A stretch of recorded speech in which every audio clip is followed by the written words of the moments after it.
जरा सोचिए, एक ऐसे शहर के बारे में, एक ऐसा शहर जो कहानियों में तो सोने का था, लेकिन आज समंदर की गहराइयों में एक गहरा राज बनकर दफन है। एक ऐसी नगरी जो हजारों साल पहले अपने वैभव के शिखर पर थी, लेकिन फिर वक्त की लहरों में कहीं खो गई। और यही वो सवाल है जो सदियों से न जाने कितने इतिहासकारों, पुरातत्वविदों और श्रद्धालुओं के मन में गूंजता रहा है। क्या द्वारका सिर्फ एक कहानी है या फिर हमारे इतिहास का एक खोया हुआ पन्ना? तो चलिए आज मिलकर इस राज से पर्दा उठाते हैं। देखिए, महाभारत और पुराणों की माने तो द्वारका कोई आम शहर नहीं था। अरे, इसे तो खुद समुद्रदेव से भूमि लेकर दिव्य वास्तुकार विश्वकर्मा ने बनाया था। कहते हैं कि इसमें सोने और रत्नों से जड़े 9 लाख से भी ज्यादा महल थे। और इसकी प्लानिंग मतलब चौड़ी सड़कें, बाग बगीचे आज के मेट्रो शहरों को भी टक्कर दे सकती थी। लेकिन कहते हैं ना, जहां इतनी समृद्धि हो वहां विनाश की कहानी भी लिखी जाती है। और द्वारका की नियति वो 2 श्रापों ने तय की। पहला श्राप दिया महाभारत युद्ध के बाद कौरवों की माता गांधारी ने श्री कृष्ण को, और दूसरा श्राप तब लगा जब ऋषियों का अपमान हुआ और उन्होंने पूरे यदुवंश के सर्वनाश की ही भविष्यवाणी कर दी। और कथा के अनुसार हुआ भी बिल्कुल वही। श्रापों के असर से यदुवंश आपस में ही लड़कर खत्म हो गया। और कहते हैं, जैसे ही श्री कृष्ण ने अपनी देह त्यागी, वो शानदार शहर जिसे उन्होंने खुद बसाया था, समंदर की विशाल लहरों में हमेशा हमेशा के लिए समा गया। तो सदियों तक लोग द्वारका को बस एक पौराणिक कथा, एक मिथक ही मानते रहे। लेकिन फिर 20वीं सदी में कुछ ऐसा हुआ जिसने सबकी सोच बदल दी। कुछ पायलटों और मछुआरों ने समंदर के नीचे इंसानी हाथों से बनी कुछ अजीब सी संरचनाएं देखने की बात कही। और बस यहीं से एक प्राचीन कहानी एक आधुनिक खोज में बदल गई। ये खोज आसान नहीं थी, मतलब दशकों लग गए। 1963 में जमीन पर खुदाई शुरू हुई। फिर 1979 में डॉक्टर एसआर राव ने भारत की पहली मरीन आर्कियोलॉजी यूनिट बनाई और इस खोज को समंदर की गहराइयों में ले गए।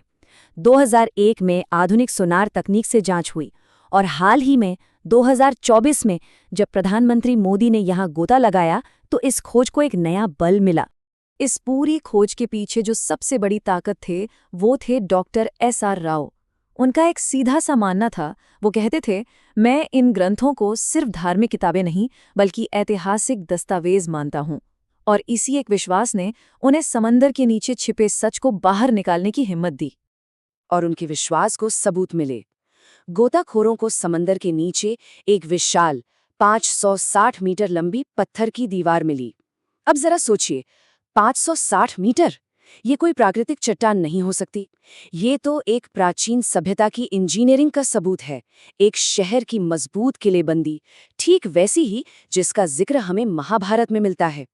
और सिर्फ दीवार ही नहीं, समंदर की गहराइयों से और भी बहुत कुछ मिला। बड़े बड़े पत्थर के खंभे, पुरानी मोहरें और खास तौर पर 3 छेदों वाले पत्थर के लंगर। अब ये कोई मामूली लंगर नहीं है। इनका डिजाइन चीख चीख कर बताता है कि द्वारका के लोग सिर्फ किनारे पर मछली नहीं पकड़ते थे, बल्कि वो बड़े बड़े जहाजों से समंदर के पार दूर दराज के देशों तक व्यापार करते थे। ये एक बड़े इंटरनेशनल पोर्ट होने का पक्का सबूत है। तो सवाल ये है कि ये शहर आखिर कितना पुराना है। अब इसका पता लगाने के लिए वैज्ञानिक एक तकनीक का इस्तेमाल करते हैं जिसे कहते हैं कार्बन डेटिंग। आसान भाषा में समझें तो हर जीवित चीज में कार्बन होता है और मरने के बाद वो एक तय रफ्तार से खत्म होने लगता है। साइंटिस्ट इसी को मापकर किसी चीज की उम्र पता लगा लेते हैं और इस तकनीक से जो पता चला वो सच में हैरान करने वाला है। द्वारका से मिली कई चीजें 3000 से 1500 ईसा पूर्व पुरानी हैं, यानी महाभारत काल के आसपास। लेकिन पास की खंभात की खाड़ी में तो कुछ चीजें 9000 साल तक पुरानी मिली हैं, मतलब हड़प्पा सभ्यता से भी पहले की कहानी। तो सबूत एक प्राचीन शहर की तरफ तो इशारा कर रहे हैं, पर सवाल अब भी वही है कि अगर ये शहर असली था तो ये खत्म कैसे हुआ? क्या ये सच में किसी श्राप का असर था या इसके पीछे कोई वैज्ञानिक कारण छिपा है? और यहीं पर कहानी में विज्ञान की एंट्री होती है। भूवैज्ञानिक अध्ययन ये बताते हैं कि आज से करीब 5 से 7,000 साल पहले अरब सागर का जल स्तर अचानक और बहुत ही तेजी से बढ़ा था। ये किसी विशाल सुनामी या ऐसी ही किसी बड़ी समुद्री आपदा का संकेत है जो मिनटों में एक पूरे के पूरे तटीय शहर को निगल सकती थी। तो यहाँ आकर कहानी के दोनों सिरे जुड़ जाते हैं।